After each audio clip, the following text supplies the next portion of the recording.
au réseau Cogeco Média. Vous écoutez Radio Texto avec Marie-Ève Tremblay. C'est la deuxième heure de l'émission. Chaque jeudi, je vous propose une entrevue avec une personnalité d'ici. L'idée est de prendre le temps de discuter et d'apprendre à les connaître autrement. Aujourd'hui, j'ai devant moi un artiste singulier aux multiples talents, l'auteur, compositeur, interprète Damien Robitaille. Bonjour Damien. Bonjour Marie-Ève et bonjour à tous les auditeurs et auditrices. D'ailleurs, on invite les auditeurs, si vous avez un mot ou des questions pour Damien Robitaille, vous pouvez les poser, vous pouvez nous écrire dans la messagerie. C'est le 98985.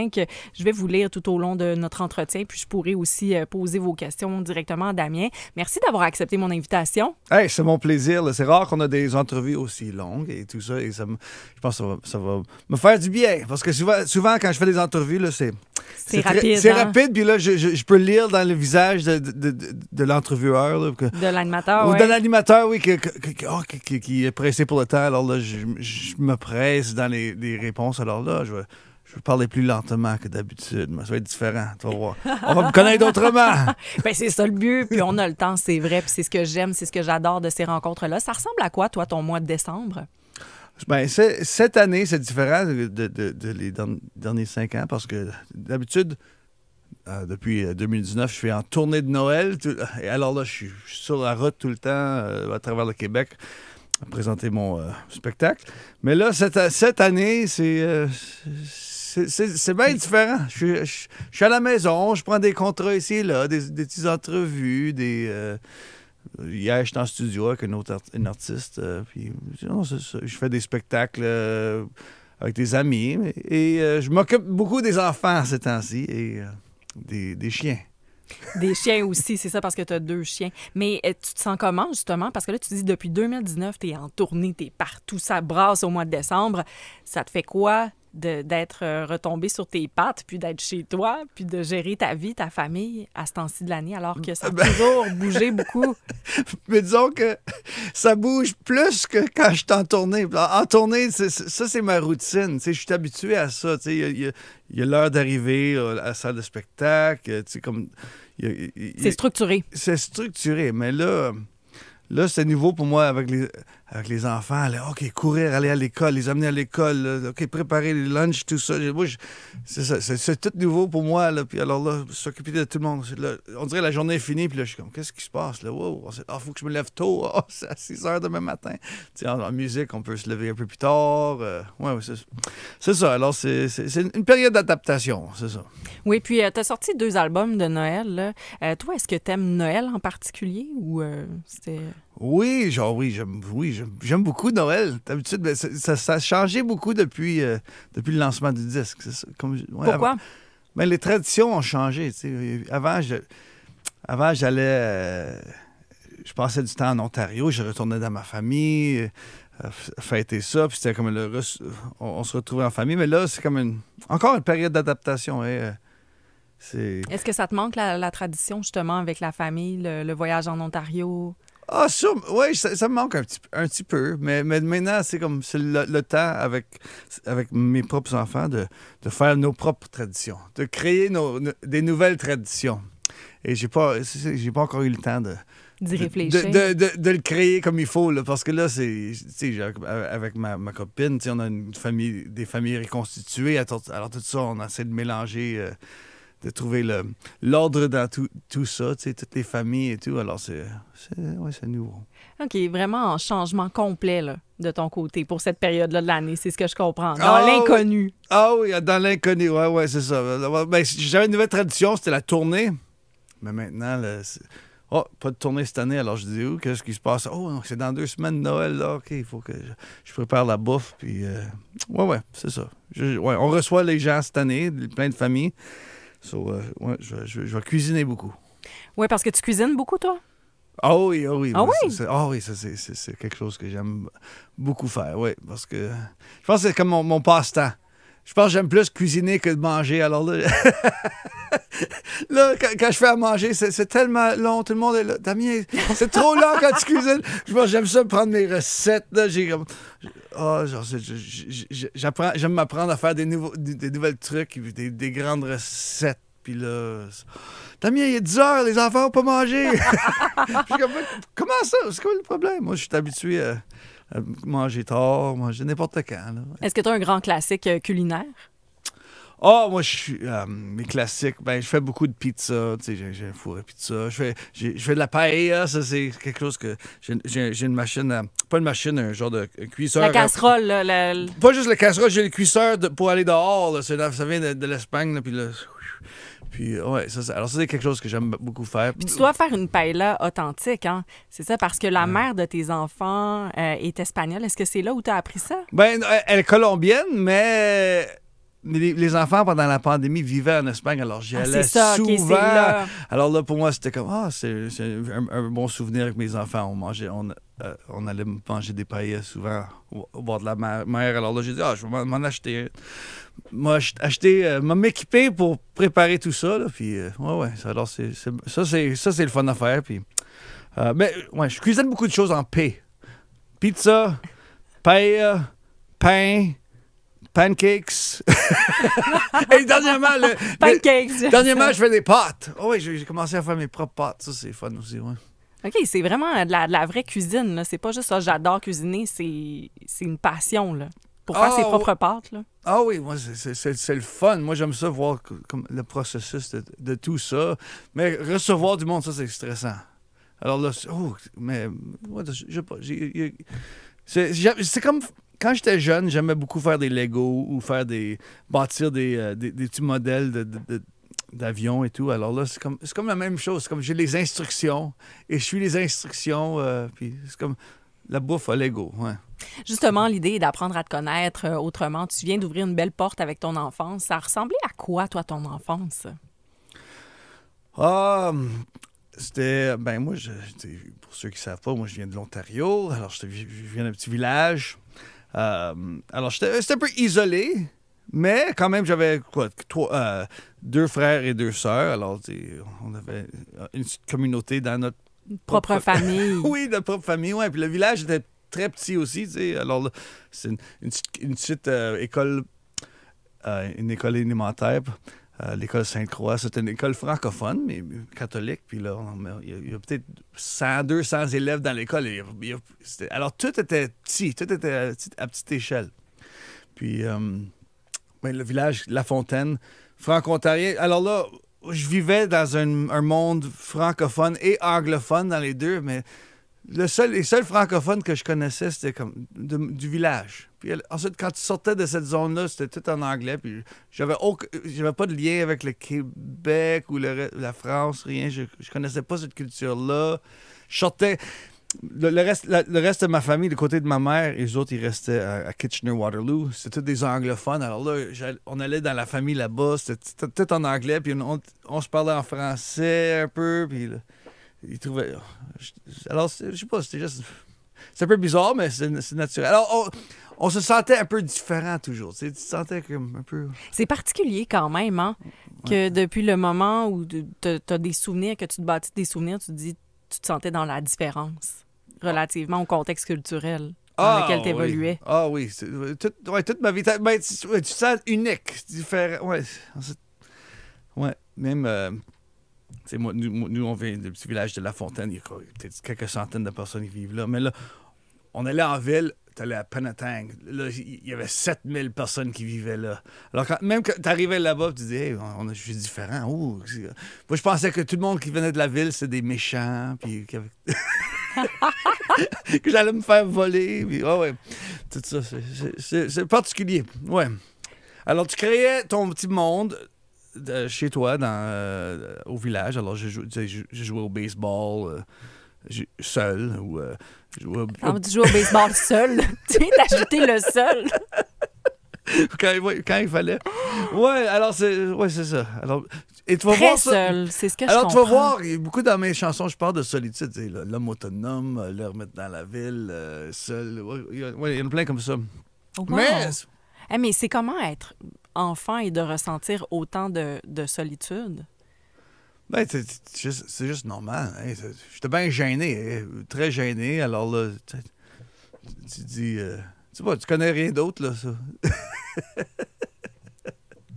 Ouais. Mais t'en ris, mais c'est gros, je trouve. d'être comme ça. Tu sais, tu te dis, tu te rappelles tes souvenirs. Ça veut pas dire que c'est négatif ni grave, mais c'est gros quand même pour un enfant. Ouais, je suppose, ouais. Mais non, mais j'avais quand même des amis proches là, que je voyais souvent. Puis c'est ça. Alors peut-être aujourd'hui, ça fait en sorte que tu sais, j'ai pas. Tu sais, je sais pas. J'ai quelques amis, mais j'aime ça quand c'est plus. Ouais, non, je sais pas comment Je pense que je comprends. C'est ce que tu as aujourd'hui, ce sont des amis très, très, très proches. Donc, c'est pas une grande banque d'amitié. Prends le téléphone, parle à tout le monde. C'est que les personnes qui sont proches de toi, elles sont vraiment très, très proches. Puis qu'il n'y en a pas beaucoup. Est-ce que c'est ça que tu voulais dire? Oui, quelque chose de même, ouais. Non, c'est ça. Alors, c'est ça. Mais ça crée un monde d'image, tu sais, où je jouais beaucoup de piano tout seul ou de la guitare. Et alors, ça nourrit qui je suis aujourd'hui. Et aujourd'hui, c'est ça. Moi, la solitude, ça me nourrit beaucoup. C'est ça. J'ai besoin de ça dans ma vie. Ouais, c'est ce que je comprends. Tu l'as transformé en forme d'art, créativité. Ça t'a alimenté clairement là, dans ton œuvre musicale. Ah oui. Oui, quand j'ai besoin de créer, c'est ça. J'ai besoin de cette... ma bulle. Ouais. Ta bulle. La voix que vous entendez, c'est celle de Damien Robitaille, auteur, compositeur, interprète. Si vous avez des questions ou un mot pour lui, vous pouvez nous écrire dans la messagerie 98985. Je rappelle, il passe l'heure avec nous. On est chanceux, on est privilégiés. Donc, on poursuit la discussion après la pause. L'amour remplisse ton cœur. Le temps des fêtes, ça fait le bonheur. C'est officiel, bientôt ce sera Noël.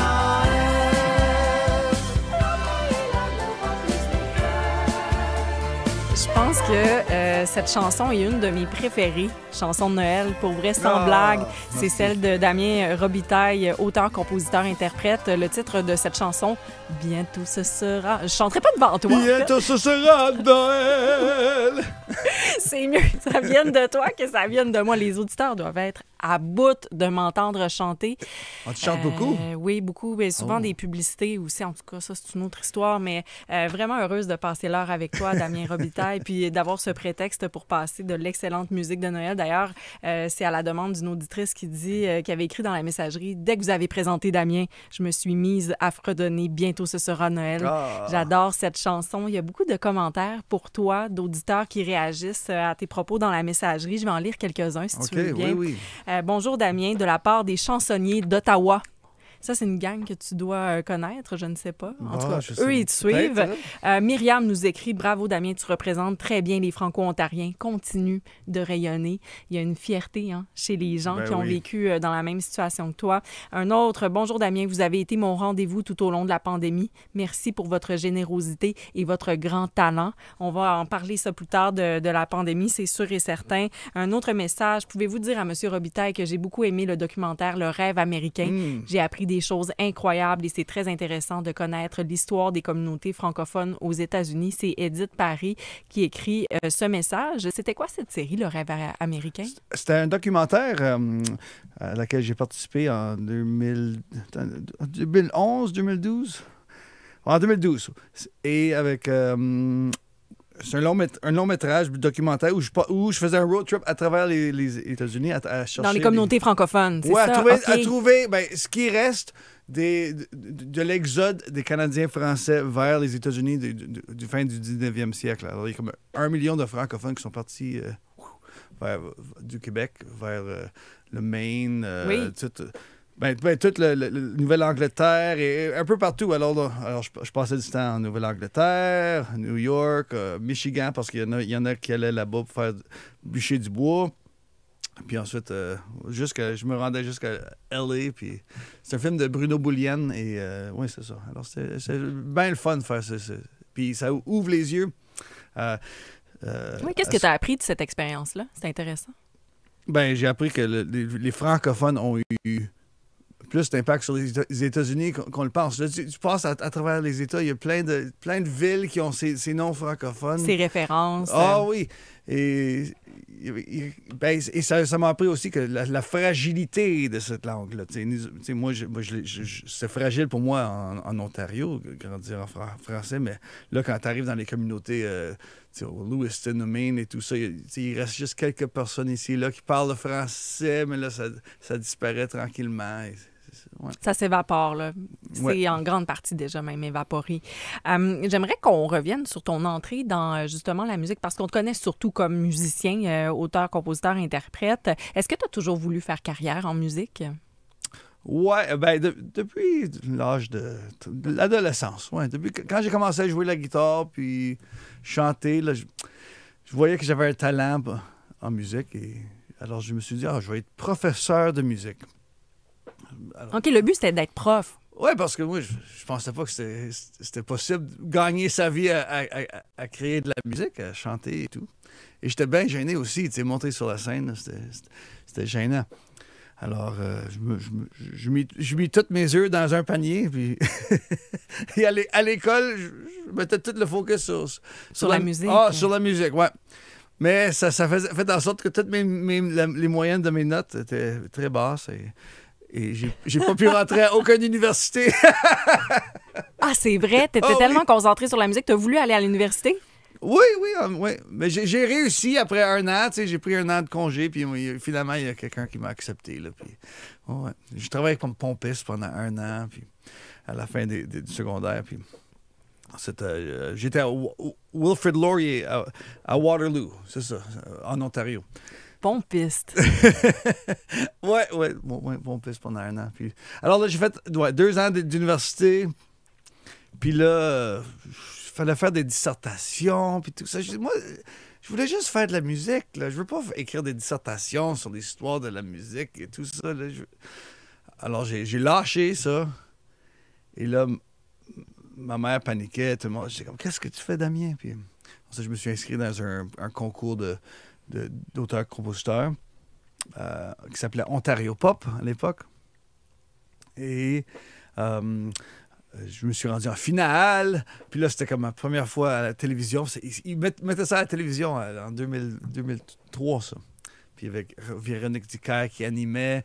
Et là, j'ai pas gagné le prix. C'est un certain Leif Volbeck qui a gagné le Grand Prix de ça.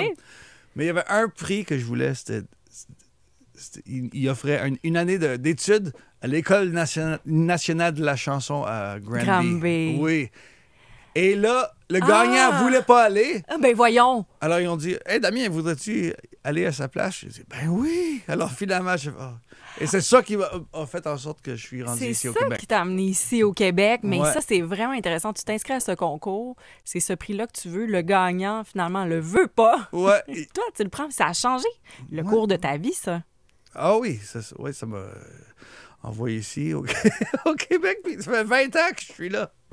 Jamais retourné en Ontario par la suite pour y vivre. Non, depuis ce temps-là. C'était un grand changement. Tu sais, quand t'arrives ici, là, moi, je parle un peu bizarre, là, mais imagine, il y a 20 ans, je pouvais pas commander la bouffe à un restaurant. J'étais comme, c'est quoi les mots qu'on utilise? Moi, mon français, c'était un français à l'école, puis dans quelques familles, tu sais.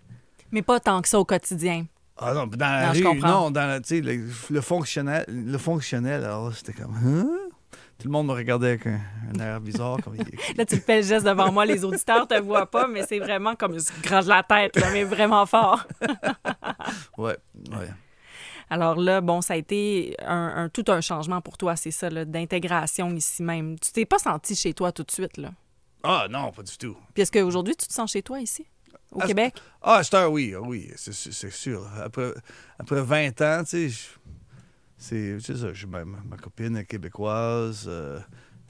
Je travaille avec des Québécois tout le temps. Hey, tu sais, je m'intègre. Je sais que je suis un peu différent, mais tu sais,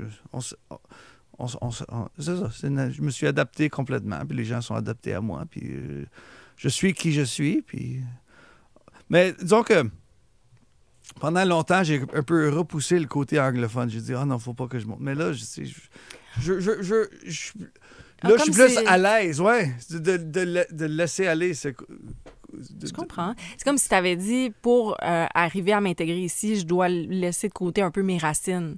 Puis tes racines, c'est cette espèce de français franco-ontarien, ce mélange avec les anglos. Là, tu disais ici, je vais mettre ça de côté pour Ben, c'est ça. Ben, tu faire grandis. plus ma place. Tu sais, à l'école, quand j'étais jeune, on voulait tellement protéger le fait francophone. Tu disais un mot en anglais, tu te faisais envoyer voir le directeur.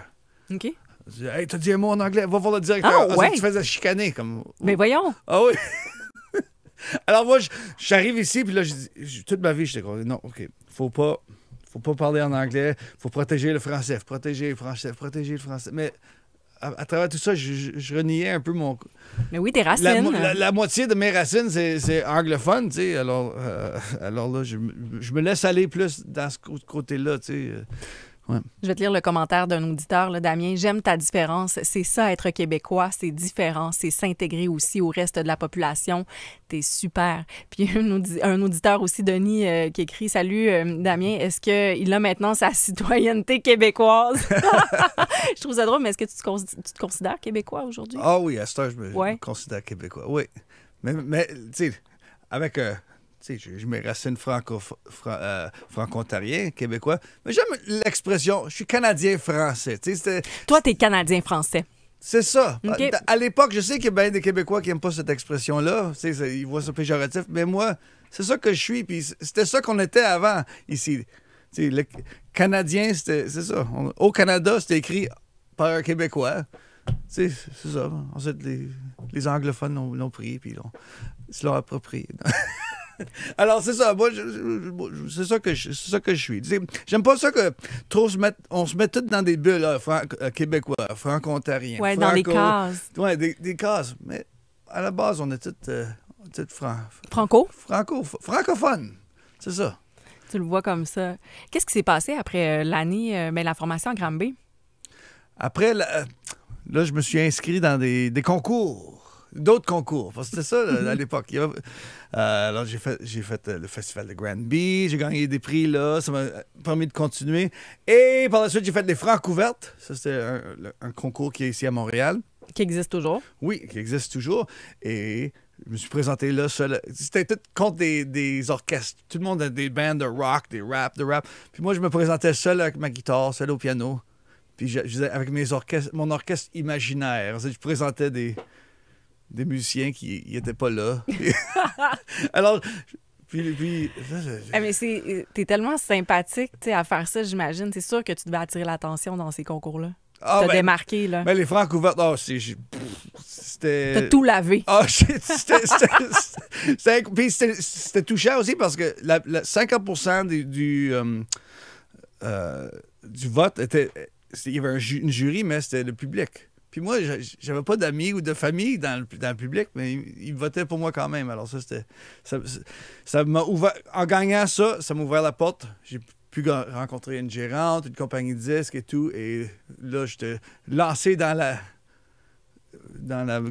machine, l'industrie de la musique québécoise. C'est là où tu as pu dire « je peux en vivre » à ce moment-là. Ah oui.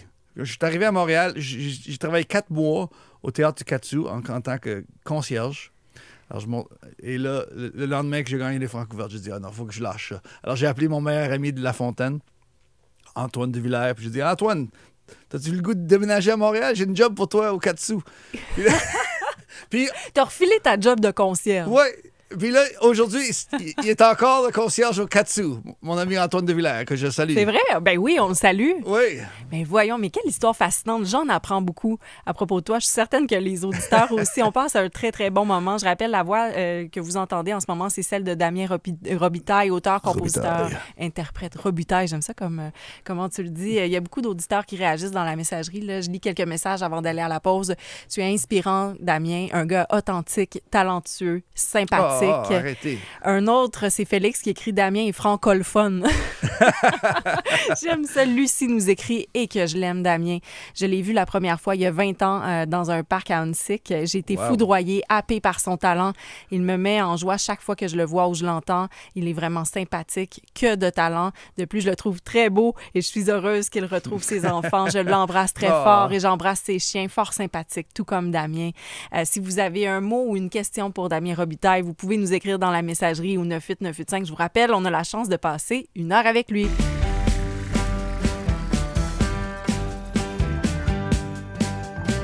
C'est peut-être le dernier Noël.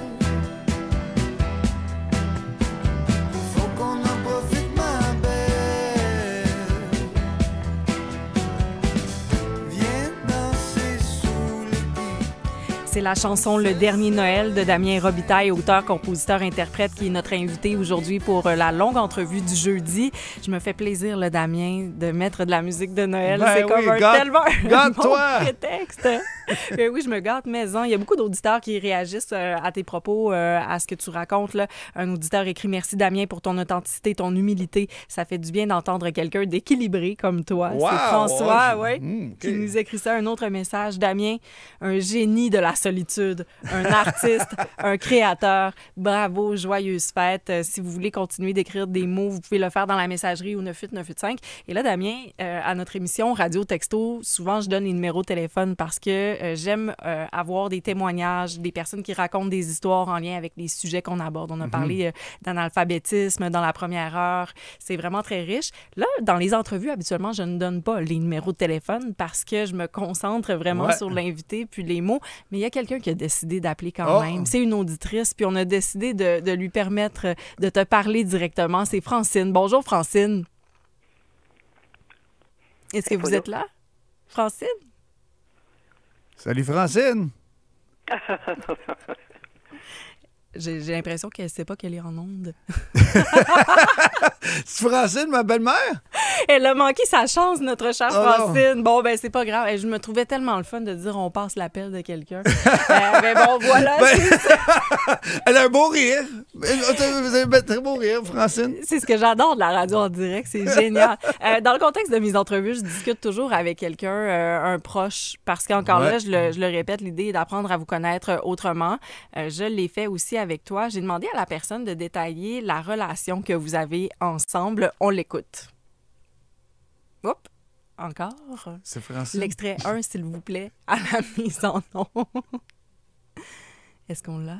On se côtoie tellement dans le monde de la tournée plus longtemps que mettons, du monde qui travaille dans des bureaux que si la compagnie est pas agréable puis amicale, ben le temps peut être long. Tu sais. Je pense que quand on est parti après la pandémie, c'est un de mes plus beaux souvenirs. Là, ceci dit, j'en ai plein d'autres, là, mais quand on est parti après la pandémie, juste lui puis moi, avec sa vanne qu'on a surnommée Black Beauty, parce que c'est une belle minivan noire confortable et qui nous a gardé en sécurité pendant, je pense, 11 000 kilomètres qu'on a fait l'été. Là. On a fait le tour du Rosec pour une tournée, sa tournée solo au retour de la pandémie. Puis ça a été vraiment comme de beaux moments de tournée, de visite de paysages. Damien, c'est un fan d'oiseaux, fait qu'on traîne toujours des jumelles pour regarder les oiseaux à distance. Puis ben moi, j'apprécie ça aussi, fait que de partager toutes ces choses-là, les bons restos, les bonnes bouffes. Alors voilà, c'est Mathieu Sévigny. Ben oui. Dis-nous c'est ton directeur de tournée. Oui, c'est directeur ça? de tournée, technicien de son. Oui, c'est ça. C'est comme mon bras droit de la tournée. Alors, depuis que 8 ans, peut-être. Oui, c'est ça. Alors, on passe beaucoup de temps ensemble. C'est ça. C'est comme. C'est drôle en musique. En tournée, tu te crées des... Tu sais, je dis que je vois pas beaucoup de monde, mais en tournée, tu te crées des amitiés extrêmement fortes, là. Parce que tu passes tes journées ensemble sur la route, là, tu fais des voyages ensemble, comme tu ferais pas avec personne d'autre. Alors, avec Mathieu, là, on a fait le tour du Canada, du Québec. On a été en France, faire le tour de la France et tout ça, plusieurs fois, là, puis... Ah non, alors là, Ouais, c'est ça. Ça devient comme un frère, c'est ça. Oui, je t'ai senti ému quand tu l'entendais parler. C'est que vous avez une relation, c'est ça qui est tellement de proximité. Oui, oui. Puis comme il parlait de bons souvenirs d'être sur la route ensemble. Là, quand on a fait le Rosex, ça, c'était après la pandémie. Mais même pendant la pandémie, c'est une des seules personnes que je voyais parce qu'il venait chez nous faire du son quand je faisais des spectacles live, des conférences sur le web. Alors, il venait chez nous faire ça. Alors, c'est ça. Puis, c'est ça. Et puis lui, il aime faire des pâtes aussi, puis la pizza. Puis moi, on partage cette passion-là. Cette passion-là, oui. Mais moi, il m'a appris quelque chose. Je ne savais pas que tu avais une passion pour les oiseaux. Ah mon non, cher Damien. tu savais pas ça? Ben non, je savais pas ça. Non. Ah oui, oui. Moi, Fait que là, en tournée, tu traînes tes jumelles puis tes livres, puis là, tu observes les oiseaux. Oui, il faut profiter d'être... il y a tellement de beaux espèces. De vos espèces, Beaux oui. espèces ici au Canada, au Québec. Et là, quand j'ai la chance d'aller en Gaspésie et tout ça, là, il y a plein d'espèces que je vois très rarement. Alors là, c'est ça, tu traînes ça. Moi, c'est quelque chose que je fais depuis l'enfance. Mon père m'a transmis ça. Mon grand-père aussi, c'est ça, qui était mon idole quand j'étais jeune. Alors là... c'est mon activité que je fais à ma fête. Là, c'est comme, qu'est-ce que tu veux faire, Damien? Ah, je vais aller au marais. On va aller au marécage checker les oiseaux.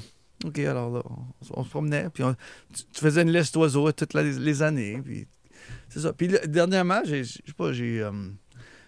devenu porte-parole du Festival des oiseaux migrateurs de la Côte-Nord. Alors là, ça fait quelques années que je fais ça. Il y a Pierre Verville aussi.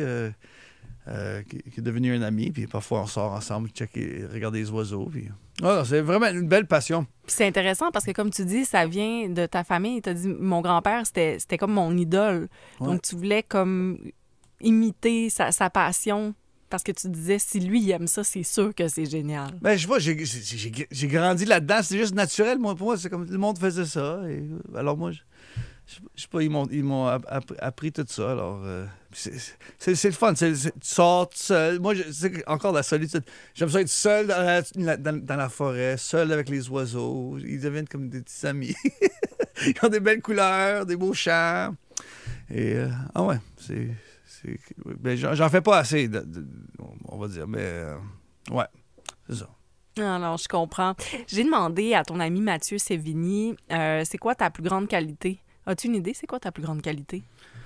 Ma plus grande qualité, c'est... je sais pas. Non, je sais pas. Ma patience, non. Générosité? Qu'est-ce qu'il a dit? Qu'est-ce qu'il a dit? On l'écoute. Il a un grand cœur. Oh! Je sais pas si si on peut dire comme qualité, mais Damien a un grand cœur, puis il en donne beaucoup. Je pense que ça peut se transmettre...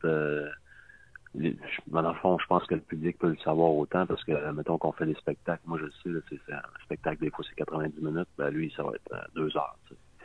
Puis c'est pas parce qu'il se laisse aller. Là. Il y a vraiment comme il y va de cœur. Puis fait que je pense que c'est vraiment moi c'est quelque chose que je trouve vraiment il en donne beaucoup. Puis j'apprécie beaucoup ça. Puis je pense que le public, en tout cas, apprécie ça aussi là, durant ces spectacles. Puis ils ont la chance de pouvoir avoir ça de lui, connaître cette qualité-là de lui. Là.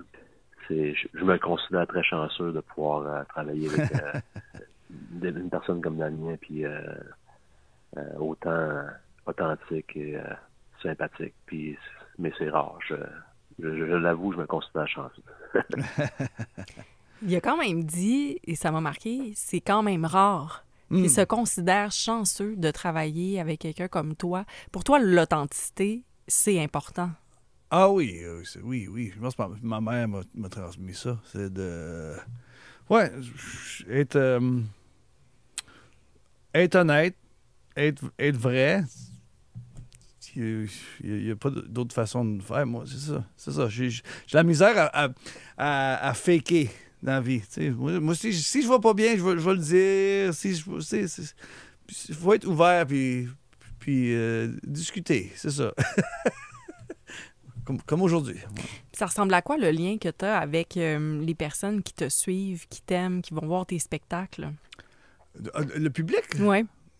Le lien, en fait, depuis la pandémie, à cause de toutes les vidéos que j'ai faites et tout, je suis vraiment rentré dans la maison des gens. Tu sais, dans le quotidien des gens.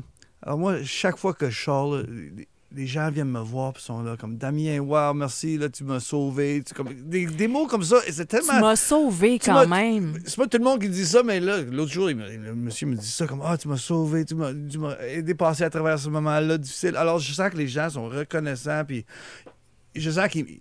C'est comme s'ils me connaissent. Ils me connaissent tous, là, à cette heure.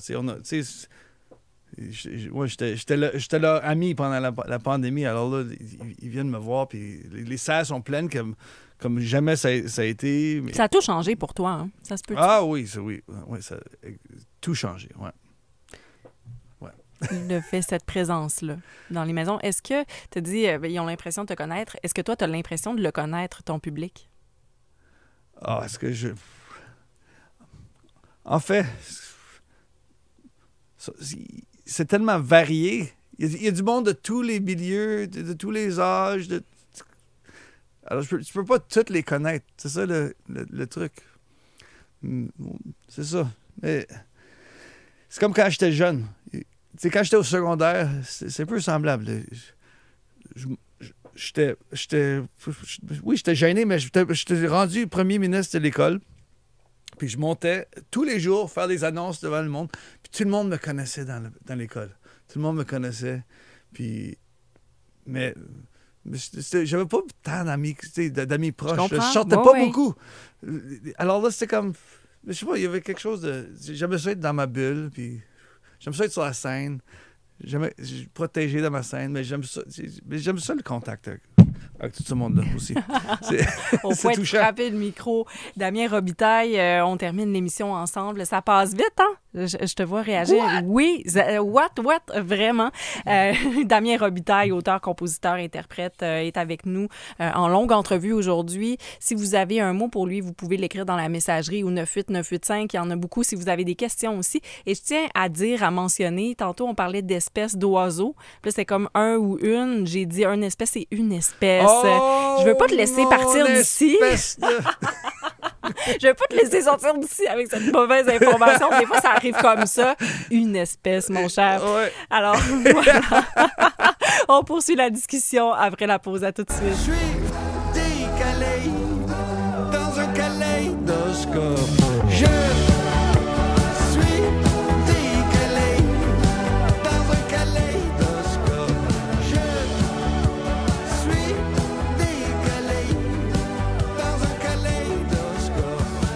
C'est vraiment agréable à écouter. On est là en studio, puis on a tout de suite envie de bouger, de danser. Ce que vous venez d'entendre, c'est la chanson Kaléidoscope. C'est le premier extrait de ton nouvel album à venir, Ultraviolet. Oui.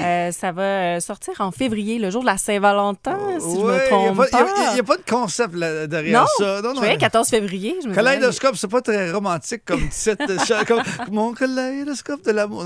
Non, il n'y a rien de ça. Mais regarde, faites comme vous voulez. La voix que vous entendez, c'est celle de Damien Robitaille, auteur, compositeur, interprète, qui passe l'heure avec nous en longue entrevue. Je disais qu'il y avait beaucoup de messages d'auditeurs, j'en lis encore. Parce que là, j'ai pas le choix. Là. La messagerie déborde.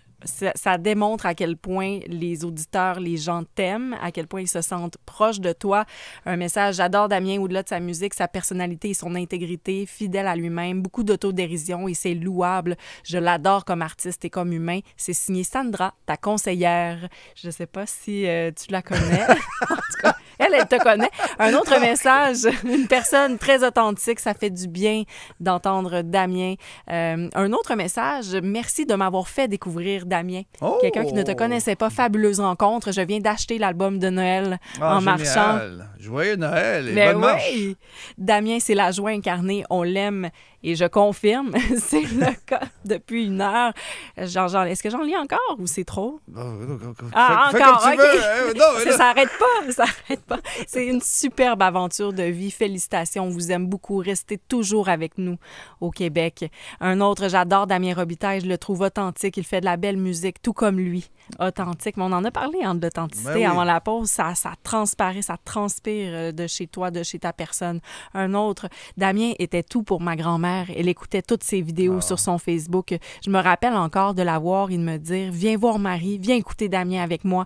Voir les étoiles dans ses yeux quand elle écoutait sa musique, c'était tellement beau. Elle n'est plus parmi nous aujourd'hui. Elle est partie sur Digadigago, entourée de toute sa famille. Ah. Merci pour ta musique, Wow. Damien, car elle me fait penser à elle. Ça fait Ah. quoi d'entendre un message comme Ben oui, ça? c'est touchant, ça. Pour vrai. Hey, ça me fait pleurer, ça. Ouais. C'est vraiment... Oh, wow. Non, c'est ça qui est touchant, là.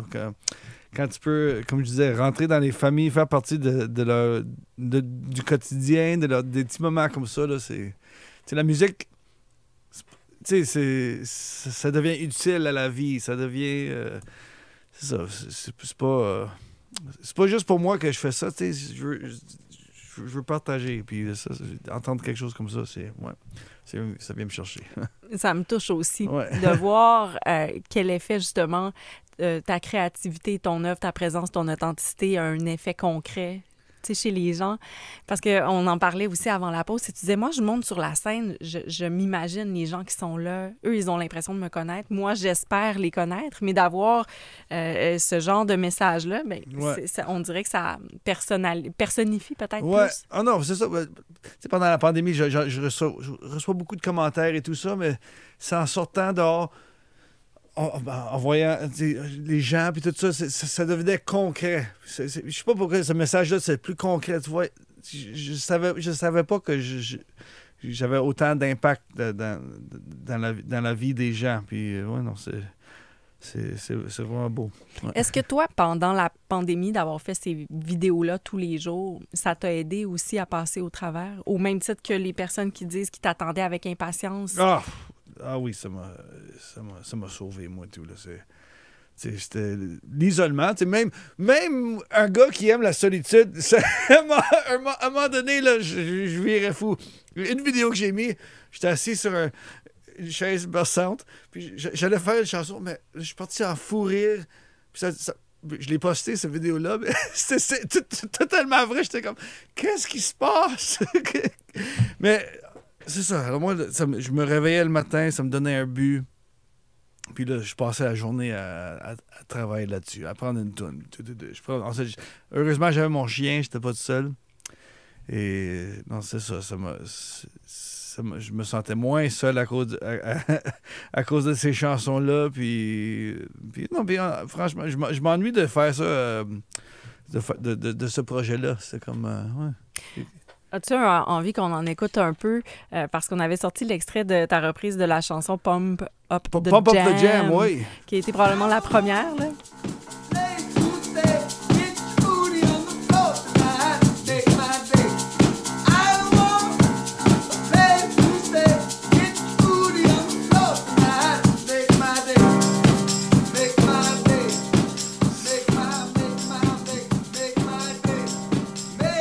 T'allais dire, Damien? Pardon? Là, je pensais que t'allais dire quelque chose. Oui, j'allais mais... dire quelque chose. Vas-y. C'est vrai, ça date d'il y a 4 ans, cette vidéo-là. Je l'ai repostée il y a 2 semaines. Et ça revient d'exploser sur les réseaux sociaux. Viral? Ah oui? Sur Instagram comme jamais. Depuis, j'ai comme gagné comme 20 000 fans depuis ce temps-là, partout dans le monde.